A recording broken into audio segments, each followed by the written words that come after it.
뉴욕 한인회가 서류 미비자 등 정부 지원에 손길이 닿지 않는 취약계층 한인들을 위해 사랑 나눔 릴레이 펀드를 조성하고 지원에 나섰습니다. 트럼프 대통령이 또다시 대선 결과에 불복할 수도 있다는 가능성을 시사했습니다. 대선 결과를 두고 결국 연방 대법원에 갈 것이라면서 소송 가능성도 언급했습니다. 지난 3월 켄터키 루이빌에서 자택에서 잠을 자다 경찰 총격에 숨진 흑인 여성의 사건에 미국이 다시 시위로 들썩이고 있습니다. 총격 사건에 연루된 경찰관 3명의 행위가 정당방위로 인정되면서 솜방망이 처분을 받았다는 논란도 제기됐습니다. 지난주에는 87만 명이 주간 실업수당을 신규 신청한 것으로 집계됐습니다. 그 직전 주보다 4천 명이 늘어난 수치입니다. 뉴욕시에서는 일부 정통파 유대교 마을을 중심으로 최근 다시 코로나19 증가세가 감지되고 있습니다. 이상은 이 시각 주요 뉴스입니다. 시청자 여러분 안녕하십니까? KBN 뉴스입니다.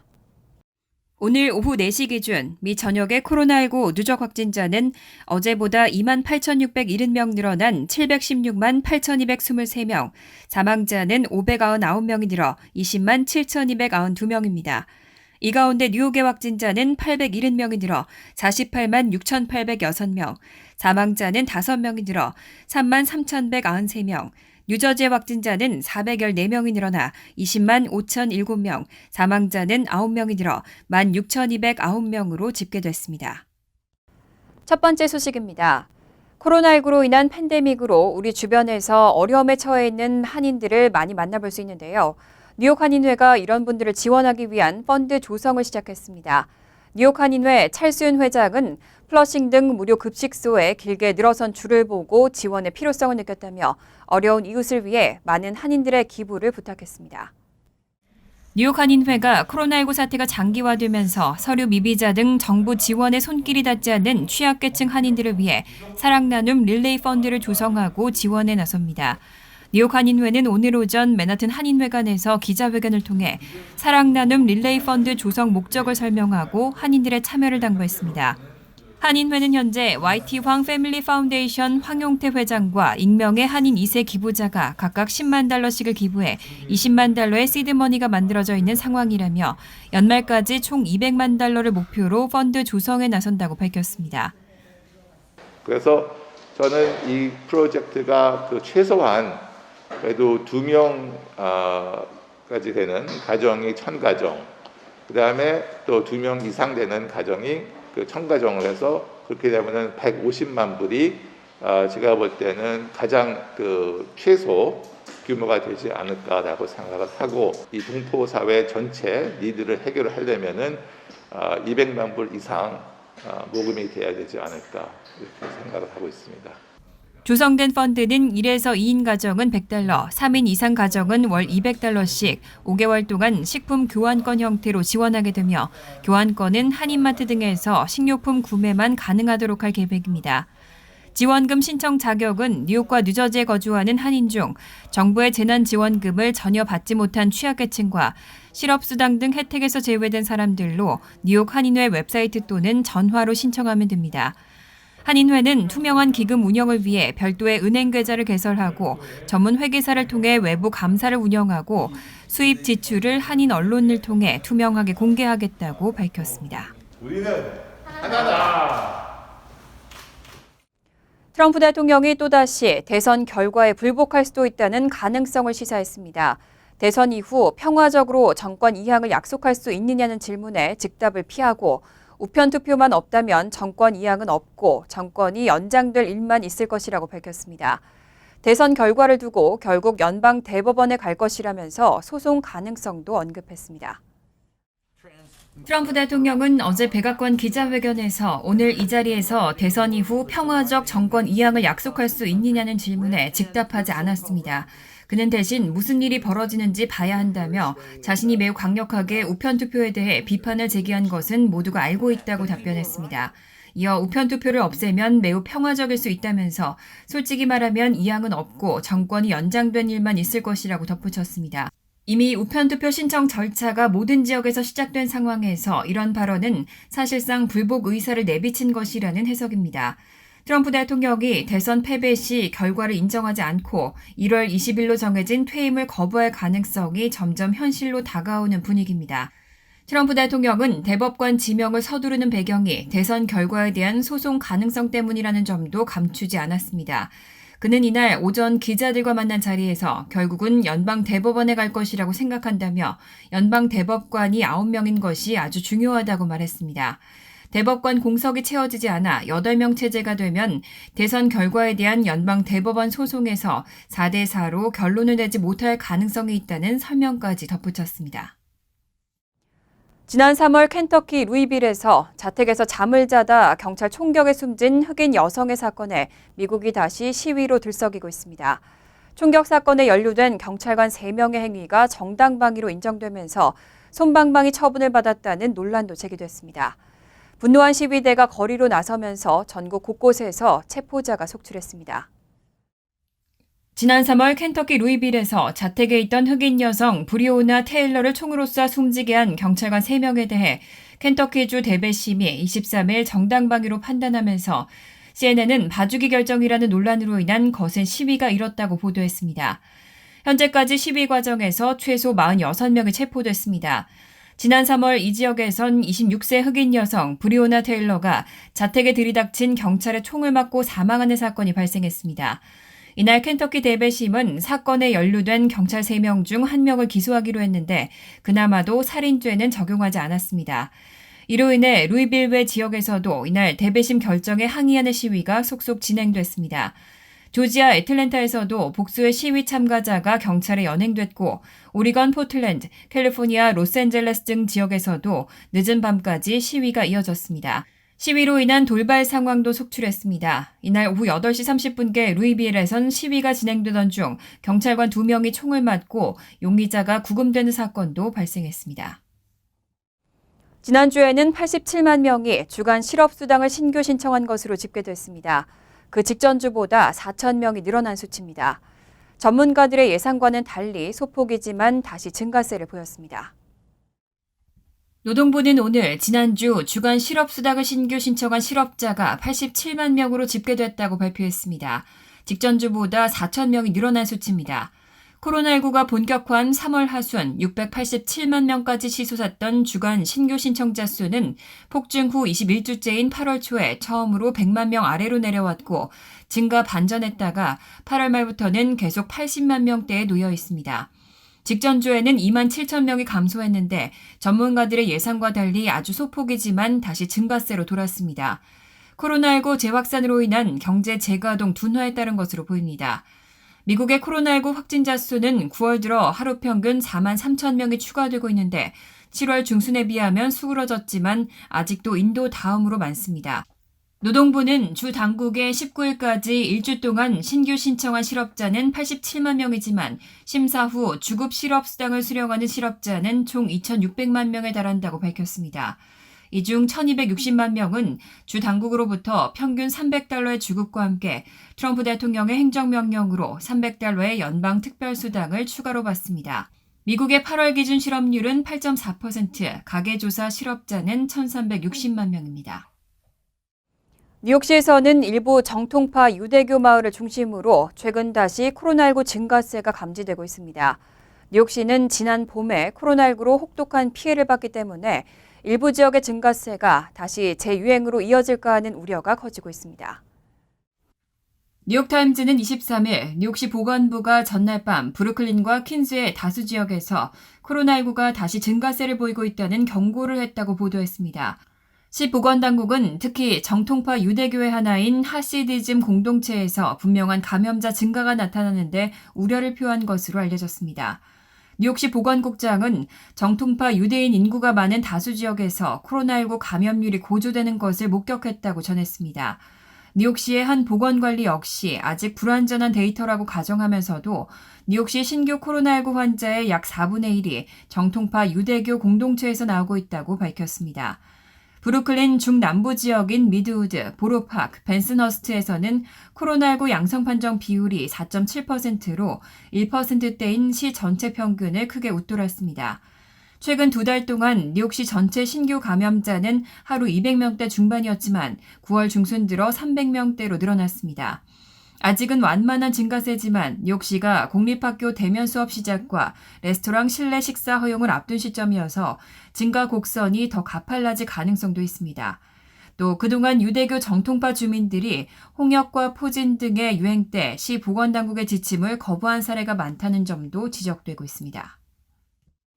어제 상원 보건위원회 청문회에서 공화당의 랜드폴 상원 의원이 뉴욕의 집단 면역 달성 가능성을 주장했습니다. 뉴욕이 이미 코로나19에 충분한 집단 면역을 이뤘다면서 더 이상 위험하지 않을 수 있다는 주장입니다. 여기에 코로나19 방역 핵심 책임자인 앤서니 파우치 소장은 강하게 비판하며 전혀 아니라고 반박했습니다. 더 힐에 따르면 앤서니 파우치 소장은 23일 하원 보건위원회 청문회에서 공화당의 랜드폴 상원 의원이 뉴욕에서 코로나19 감염자가 급증하지 않고 있는 이유가 집단 면역이 이뤄졌을 수도 있기 때문이라고 주장한 데 전면 반박했습니다. 뉴욕은 코로나19 사태 초반 미국에서 피해가 가장 심각했던 지역이지만 제한 조치를 취하면서 감염자가 서서히 줄어 하루 신규 확진자는 1,000명 안팎으로 유지되고 있습니다. 이에 대해 폴 의원은 뉴욕이 충분한 집단 면역을 이뤄 더 이상 위험하지 않을 수도 있다고 주장했습니다. 그는 그동안 바이러스 억제를 위한 봉쇄 조치를 비판해왔습니다. 이와 관련해 파우치 소장은 폴 의원이 집단 면역에 대해 잘못된 개념을 갖고 있다고 지적하고 당신은 CDC 소장 말을 듣지 않고 있다며 뉴욕의 감염률은 약 22%이고 22%가 집단 면역이라면 그런 주장을 하는 건 당신 혼자라고 본다고 말했습니다. 세계보건기구는 집단 면역을 이루려면 전체 인구의 50에서 60%가 코로나19 항체를 보유해야 한다고 보고 있으며 일부 전문가들은 70에서 80%는 돼야 효과를 볼 수 있다고 밝혔습니다. 뉴욕시 정부가 10월부터 시작되는 일주 릴레이 무급 휴직 대상을 관리직과 비노조 공무원 9천여 명으로 확대했습니다. 이런 조치로 2,100만 달러의 시정부 예산을 절감할 수 있다는 방침입니다. 23일 빌 드블라조 시장은 코로나19 브리핑에서 10월부터 시작되는 일주 릴레이 무급 휴직 대상을 관리직 비노조 공무원 9천여 명으로 확대했다고 밝혔습니다.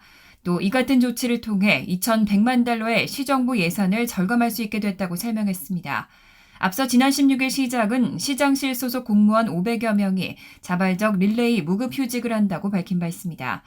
드블라조 시장은 또 최근 큐가든, 파라커웨이, 보로파크, 미드우드, 플랫부시, 윌리엄즈버그 등 퀸즈, 브루클린 지역 6곳에서 코로나19 감염률이 2에서 4.7%로 급증하는 추세라며 마스크 착용과 사회적 거리 유지 준수를 촉구했습니다. 한편 이날 더 힐은 뉴저지주가 부유세를 도입하기로 함에 따라 뉴욕주에서도 기존 8.82%인 초고소득자에 대한 한계 소득세율을 인상해야 한다는 목소리가 커지고 있다며 부유세 인상이 검토되고 있다고 보도했습니다. 뉴욕시 의회는 코로나19 사태로 어려움을 겪고 있는 식당들을 돕기 위해 고객들에게 코로나19 수수료를 부과할 수 있도록 하는 조례를 제정했는데요. 좋은 취지와는 달리 실제로 식당들에게 도움이 될지는 불확실한 상황입니다. 고객들의 37%는 수수료가 불공정하다고 불평했고 특히 25%는 수수료를 부과하는 식당에는 가지 않겠다고 대답했습니다.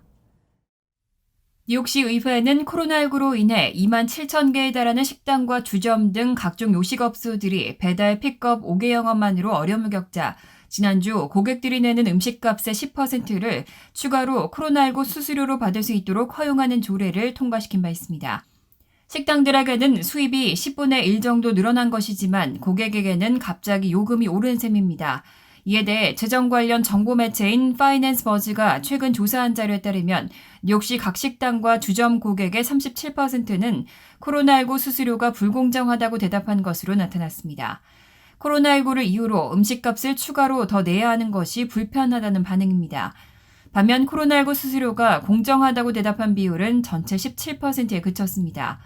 응답자의 25%는 아예 코로나19 수수료를 부과하는 식당에는 가지 않겠다고 대답했고 팁에 대해서도 응답자의 25%는 코로나19 수수료를 따로 받는다면 팁을 적게 내겠다고 대답한 것으로 나타났습니다. 뉴저지 팰리세이즈 파크 타운 정부가 거리 주차 규정을 대폭 변경할 예정입니다. 추진안이 현실화되면 앞으로 팰리세이즈 파크에서는 비거주자 차량이 야간에 주차할 경우는 단속 대상이 됩니다. 22일 팰리세이즈 팍 타운 의회 원래 회의에 언급된 주차 규정 변경안에 따르면 앞으로 펠팍에서 자정에서 오전 9시까지는 거주자 등록 차량만 스트릿 파킹이 가능해집니다. 현재는 오전 7시에서 오전 10시 사이에만 비거주자 차량의 거리 주차를 금지하고 있습니다. 추진한 대로 이뤄질 경우 거주자 등록이 되어 있지 않은 차량이 자정부터 오전 9시 사이에 펠팍 거리에 주차했다가 적발되면 범칙금 티켓을 발부받을 수 있습니다. 다만 추진안에 따르면 비거주자 차량을 위해 6개월 안에 10번 사용이 가능한 방문자 주차증을 $10에 판매할 계획입니다. 또 미터 파킹 적용 시간도 변경이 추진됩니다. 현 조례안에 따르면 미터 파킹 적용 시간은 월요일부터 토요일 오전 10시부터 오후 9시까지인데 이를 오전 8시부터 오후 7시까지로 변경하겠다는 방침입니다. 주차요금은 현재와 동일하게 25센트에 30분이 유지됩니다. 펠팍 타운 정부가 새롭게 설치해 지난 9월 1일부터 시험 가동이 시작된 새 미터 주차기 안내창에는 이미 미터 파킹 적용 시간이 오전 8시부터 오후 7시로 명시되어 있습니다. 다만 새 미터기 시범 운영 기간이기 때문에 별도 공지가 있을 때까지 주차 단속은 이루어지지 않고 있습니다.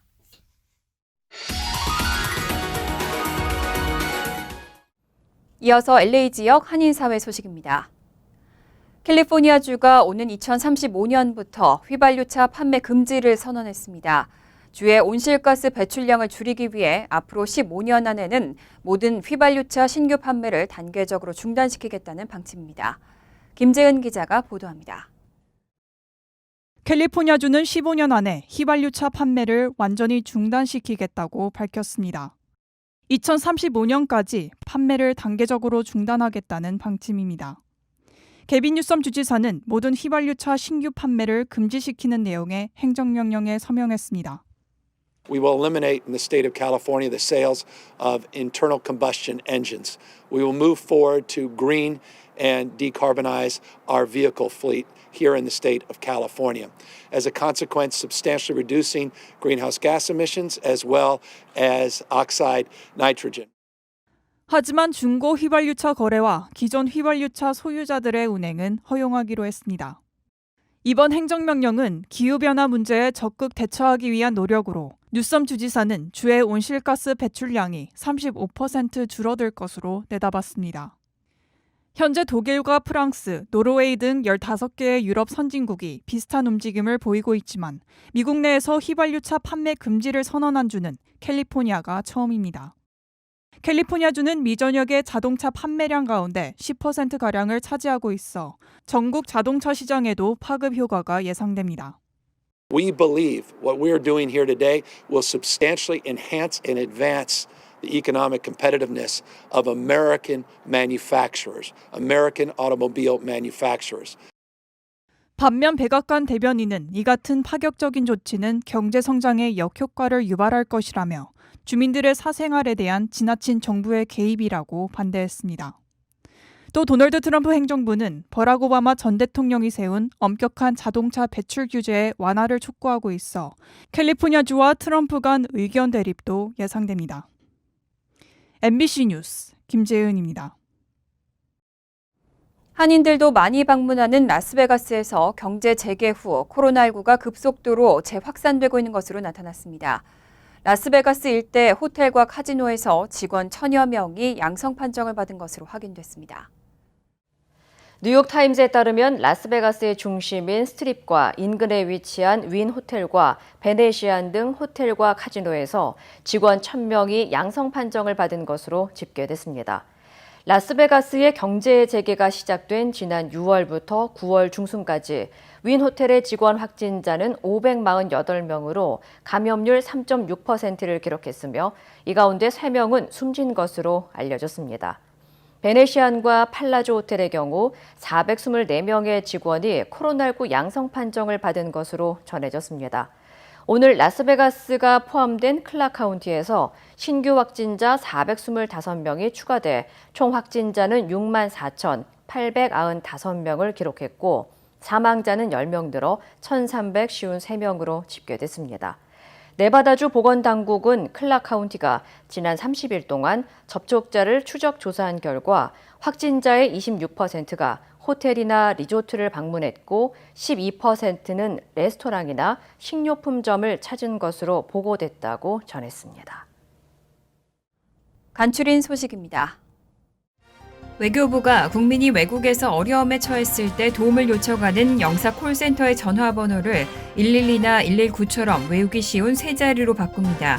외교부는 23일 국회 외교통일위원회 소속 국민의힘 태영호 의원에 제출한 자료에서 올해 2월부터 해외 안전 긴급 신고 전화 104 도입을 추진하고 있다고 밝혔습니다. 104는 단순하고 일이 생기면 영사를 찾으세요라는 의미를 담고 있어 기존 번호보다 기억하기 쉬울 것으로 기대됩니다. 코로나19 사태로 뉴욕 한류의 전파 경로가 온라인으로 급속히 옮겨가고 있습니다. 뉴욕 한국문화원은 23일 월 평균 웹사이트 방문자 수가 종전 10,000명에서 올해 30,000명으로 늘었다고 밝혔습니다. 지난 1월에서 8월 뉴욕 문화원 웹사이트 조회수도 50만 회로 지난해 같은 기간 12만 회의 4배 이상에 달했습니다. 뉴욕 문화원은 지난 4월 13일부터 문화예술 국공립단체와 현지 문화기관, 공연 등 다양한 한국 문화 콘텐츠를 즐길 수 있도록 온라인 한국 문화 페이지를 새로 개설했습니다. 세계 최고의 오페라 극장으로 꼽히는 뉴욕 메트로폴리탄 오페라가 코로나19 사태에 따른 휴장 기간을 연장했습니다. 뉴욕타임즈는 23일 메트로폴리탄 오페라가 내년 9월까지 공연을 하지 않겠다는 방침을 밝혔다고 보도했습니다. 지난 3월 중순부터 일정을 취소한 메트 오페라는 당초 올해의 마지막 날인 12월 31일 갈라 콘서트를 통해 공연을 재개한다는 방침이었지만 내년 9월 2021-2022 시즌까지 문을 닫기로 결정했습니다. 롯데호텔은 24일 미국 북서부 최대 도시인 시애틀에서 롯데호텔 시애틀이 문을 연다고 밝혔습니다. 롯데호텔 시애틀은 44층 높이 빌딩 중 1층부터 16층까지 스위트룸 33실 등 189개 규모의 객실에서는 전면 유리창을 통해 시애틀의 바다 풍경과 도심 전경을 감상할 수 있습니다. 또 최신 시설을 갖춘 12개의 연회장과 스파, 피트니스 시설, 레스토랑, 바 등이 갖춰져 있습니다. 김현식 롯데호텔 대표는 한국을 대표하는 호텔 브랜드라는 자긍심을 갖고 국내 호텔 브랜드의 위상을 높일 것이라고 말했습니다. 환율과 증권 소식입니다.